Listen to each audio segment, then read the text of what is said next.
Sur cette route qui mène au cœur de la ZAD de Notre-Dame-des-Landes, des carcasses de voitures, des pneus, autant d'obstacles pour empêcher les forces de police d'évacuer la zone. Hervé vit ici depuis 2012, aux côtés de 300 autres habitants.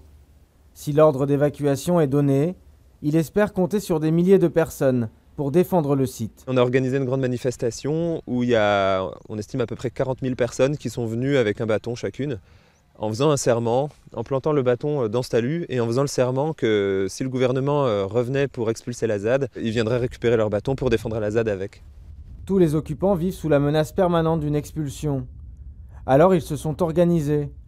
Hervé nous montre ces tas de pneus, de foin et de pylônes électriques qui serviraient en cas d'incursion policière. Avec des paysans et avec des comités de soutien, ensemble on a entreposé du matériel près des carrefours de la ZAD pour protéger la ZAD et pouvoir fermer des entrées ou des accès à la police si jamais la police venait expulser la ZAD.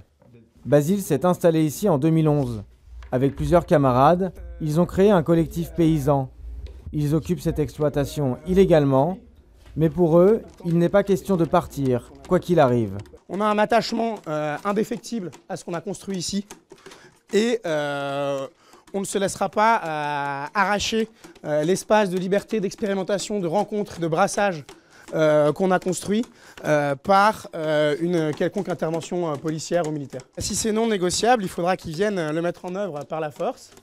Emmanuel Macron doit prendre une décision définitive quant à la construction ou non d'un nouvel aéroport, au plus tard à la fin du mois.